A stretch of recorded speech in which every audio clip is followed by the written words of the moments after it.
morning to one and all. Today's topic is cirrhosis of liver. Cirrhosis of liver definition. Cirrhosis of liver is a condition of destruction of hepatic cells, disruption of hepatic architecture, formation of pseudolobules, overgrowth of fibrous tissue, proliferation of the remaining cells associated with features of progressive hepatocellular failure, portal hypertension, and portosystemic shunting arising out of diverse etiology. Types. Micronodular. The nodules are less than 3 to 4 mm in diameter. Chronic alcoholism is the commonest cause of it. Macronodular. The nodules measure several centimeters in diameter. Chronic active hepatitis is the commonest cause, and there are also mixed type. Etiology. Nutrition. Dietetic deficiency of lipotropic factors results in accumulation of fat in the liver cells, and this ultimately leads to hepatic fibrosis. However, the cause and effect relationship of these factors are still unsettled. Indian childhood cirrhosis is a special type in this category. Alcohol, and this is an important cause of cirrhosis in temperate climate. Directly it is responsible for hepatocellular damage, and indirectly hepatic damage is produced by the associated deficiency of lipotropic factors and high calorie diet. Mallory bodies or alcoholic halen is very suggestive of alcoholic cirrhosis, and micronodular cirrhosis usually develops. Post-hepatic and post-necrotic cirrhosis. Hepatitis B, Hepatitis C, Hepatitis D may lead to this type of cirrhosis. Almost all cases of chronic active hepatitis leads to cirrhosis. Immunological causes. Autoimmune chronic active hepatitis, metabolic disorder, and inherited disorders. Cirrhosis may develop in cases of hemochromatosis, Kinner-Wilson's disease, glycogen storage disease, fibrocytic disease of the pancreas, etc. Antitrypsin deficiency, Fanconi syndrome, galactosemia, and in various others. Cholecystitis will be present. Prolonged biliary stasis, either primary or secondary, may cause cirrhosis. Hepatic congestion, as in cardiac cirrhosis, Budd-Chiari syndrome, VOD, etc. Drugs like alpha methyl dopa, methotrexate, arsenic, oral contraceptive INH, amiodarone, vitamin A, etc. causes. Idiopathic or cryptogenic, diabetes, sarcoidosis. Pathology. After necrosis and disintegration of liver cells, the reticulin framework collapses, thereby portal and central zones are approximated. Fibrous septae develop in the portal zones and proceed towards lobular parenchyma, dissecting them into various sizes. This may give rise to formation of pseudolobule, which does not contain any central vein. In the meantime, some cells regenerate to form nodules of various sizes, giving a macroscopic appearance of macronodular, micronodular, or mixed type of cirrhosis. Gradually, portal hypertension develops due to increased intrahepatic vascular resistance. This increased resistance is due to compression of vessel by regenerating nodule, distortion, reduction and obliteration of sinusoidal bed, and narrowing of portal vessels by fibrous tissue. Ultimately, from portal hypertension, esophagogastric varices, splenomegaly with or without hypersplenism, ascites, and spontaneous bacterial peritonitis develops.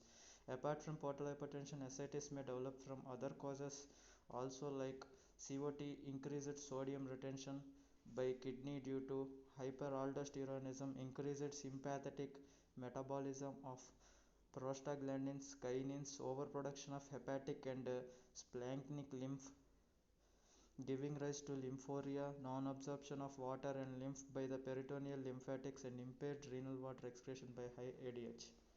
Clinical features. These depend on the degree of portal hypertension and hepatocellular damage. Onset is insidious. Symptoms like for a long period the disease may remain dormant. This is called compensated cirrhosis. When symptoms develop, they are of the following nature: anorexia, nausea, vomiting, flatulence, gradual swelling of the abdomen and feet, gradual weakness, fatigability, and weight loss. Hematosis and melena from ruptured esophageal varices, abdominal pain either due to ascites or due to stretching of Gilson's capsule due to enlargement of liver, bleeding piles, diarrhea or constipation, amenorrhea in females, loss of libido, sterility, impotence, gynecomastia. Signs or general survey. Age above 30 years usually occurs. Facies. Hepatic facies is present. This consists of sunken eyes, prominence of molar bones, icteroid conjunctiva, muddy complexion of the face, and spider angioma. Anemia is present. Jaundice is usually absent but may be prominent if there is cholestasis or chronic active hepatitis. Palmar, erythema, and spider angioma may be present. These are traditionally attributed to excess of estrogen in the circulating blood. However, their presence and absence may not be correlated with estradiol level in blood. Spider angioma is best observed in the upper part of the chest, especially in the necklace area. Edema is present pitting in type. This is due to low protein level, excess of aldosterone and antidiuretic hormones in the blood, pressure of ascitic fluids, cirrhotic nodule over inferior vena cava, and low glomerular filtration rate. Cutaneous hemorrhages may be present due to hypoprothrombinemia. Fever may be present in 35% of cases due to secondary infection, particularly tuberculous peritonitis or due to spontaneous infection of ascitic sac. Cyanosis may be present in more than 30% of cases due to hypoxemia. White or shiny nail. In alcoholic cases, there may be bilateral parotid swelling, Dupuytren's contracture, etc. Alimentary system. Tongue is pale and dry. It may be red due to avitaminosis or glossitis. Abdomen is bloated. Flanks are more bulged. Umbilicus is everted. Abdominal veins are prominent, particularly in the epigastric region, and they drain away from the umbilicus. These are the results of collateral circulation. Very rarely caput medusa may be seen. Feel of the abdomen is tense or at times cystic. Liver may be palpable in early stage due to fatty infiltration, but later on it shrinks, but the left lobe may be palpable in the epigastric region. Spleen is palpable 6 to 8 centimeters.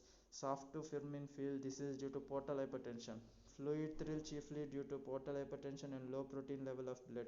But other factors as mentioned above in connection with edema are also responsible for it.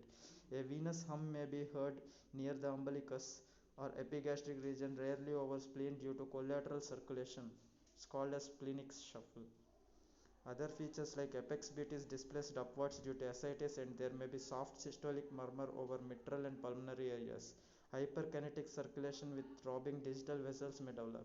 There may be hydrothorax, gynecomastia, testicular atrophy, falling of pubic and axillary hairs due to lack of detoxification of estrogen in the liver. Other changes include Dupuytren's contracture, parotid enlargement, clubbing of fingers and toes, white and shiny nails, central cyanosis, retraction of eyelids, etc., the mechanism of which are ill understood. Skin may be show melanin deposition and hemorrhagic spots due to thrombocytopenia and coagulation defects. Various neuropsychiatric disturbances may also develop called portal systemic encephalopathy. Special investigations like blood examination shows moderate leukopenia, thrombocytopenia, and anemia. Anemia is usually hypochromic. Macrocytic anemia and megaloblastic anemia may also develop. HbSAg or its antibody may be found in blood. Liver function test. Plasma protein level is low with low albumin level and albumin globulin ratio is altered. Flocculation tests are mostly positive. Prolonged prothrombin time is unaffected by administration of vitamin K. Serum alkaline phosphatase is increased moderately. SGOT and SGPT levels are elevated, usually up to 100 units. The bromsulfatine retention test shows impairment, and consecutive tests may be valuable for assessing the progress. Serum bilirubin level may be normal or raised. Alpha fetoprotein level may be raised. Serum cardiac troponin 1 and brain natriuretic peptide levels are raised. ECG may show prolonged QT interval. Ascitic fluid shows a transitive character. If the serum and ascites fluid albumin gradient is greater than 1.1, it indicates portal hypertension. Liver biopsy will show multilobular fibrosis, pseudolobule formation without central vein, and complete disorganization of hepatic architecture. Portal venography after drainage of ascitic fluid will show dilated portal system of veins. Barium ocsophagogram shows earthworm-like filling defect due to formation of esophageal varices. Percutaneous transhepatic cholangiography may show dilated bile canaliculi in cases of biliary cirrhosis. Urine shows excess of urobilinogen, but bile may be present in biliary cirrhosis. Sometimes the urine volume may be low with high concentration and osmolarity. Radioisotope scanning with technetium 99 Tc shows increased uptake in general with an irregular pattern associated with uptake of technetium by spleen and bone marrow, which is not seen in secondary deposits. Sometimes straight X-ray of abdomen may show hepatosplenomegaly. USG is helpful for detection of hepatic enlargement, splenic enlargement, dilated portal vein, prominent collaterals, ascites, etc. USG with Doppler may be helpful for knowing patency of hepatic, portal or splenic vein. Big nodules may be evaluated with CT scan or MRI and USG guided biopsy. Upper G endoscopy will show gastroesophageal varices and it is more sensitive to barium esophagogram. Differential diagnosis. Metastatic carcinoma. Here the patient is aged, anemia is profound, hard lymph nodes are palpable, jaundice may develop, spleen is not palpable, liver is enlarged, irregular, hard and tender, ascites is present, hepatic and lymph node biopsy, ascitic fluid study for exfoliatocytology may indicate the diagnosis. Tuberculous peritonitis. This usually occurs in young females having marked emaciation, low-grade evening fever is present, abdomen is tender and rigid, matted lymph nodes may be palpable, spleen is not palpable, ascites is present, ascites fluid is exudative. Hemochromatosis, bronzing of skin, high sugar, arthritis, heart failure may be present. Serum transferrin is greater than 60% saturation. Serum ferritin level is above the upper limit of normal. Different types of cirrhosis like alcoholic Wilson disease, alpha antiprotease deficiency, biliary, cardiac, nutritional, etc. should also be differentiated by appropriate findings. Prognosis. Usually bad, but it depends on the degree of hepatic insufficiency as given below. Presence of deep jaundice greater than 20 mg per dl, marked ascites, and persistent low systolic pressure less than 90 mm of Hg are bad. Big liver has a better prognosis. Prognosis is better whenever underlying causes treatable such as alcoholic cirrhosis and hemochromatosis. If no response is seen even after 1 month's therapy, the outlook is bad. When the serum albumin is less than 2.5 gram percent of serum sodium level is less than 120 millimole per liter, the outlook is poor. Recurrent hemorrhages from esophageal varices and neuropsychiatric complications without shunt operation also worsen the prognosis.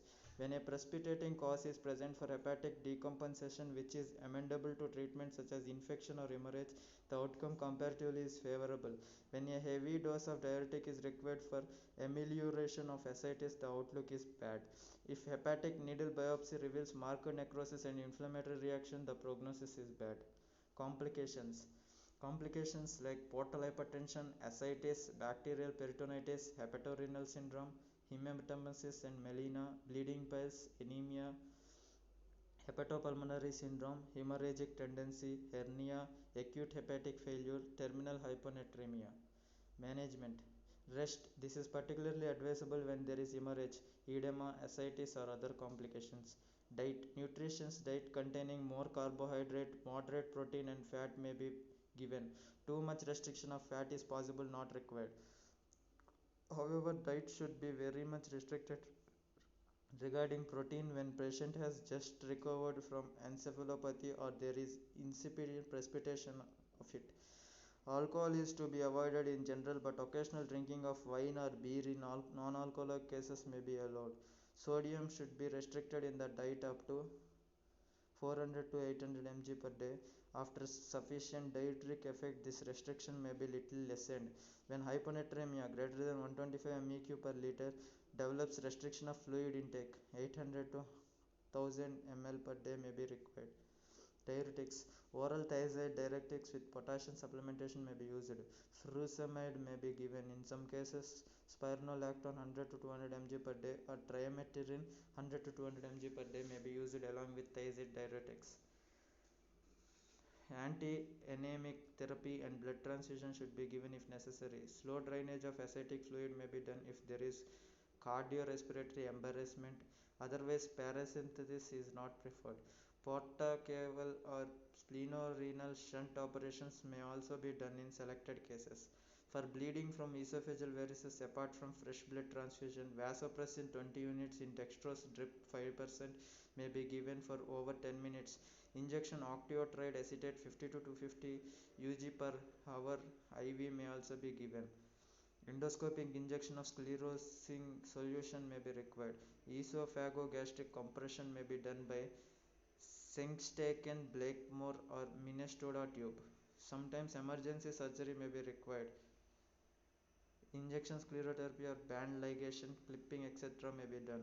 Portosystemic shunting or transjugular intrahepatic portosystemic shunting may also be done in selected cases. After the patient is stabilized, propranolol or atenolol may be given, which may lower the portal pressure and frequency of variceal bleeding. If spontaneous bacterial peritonitis develops, it should be treated by IV cefatoxim 2 gram 8 hourly for 5 to 7 days. Metronidazole can also be given. IV hepatic encephalopathy should be treated accordingly. In cases of chronic cholestasis, antibiotics may be given. For pruritus, cholestyramine 4 to 16 mg per day orally may be given. Anion binding resin and androgens may also be required. For steatorrhea, fat intake should be reduced and fat soluble vitamins should be supplemented. Liver transplantation may be considered in cases with progressive disease, fulminant hepatic failure, or in metabolic defects. Thank you.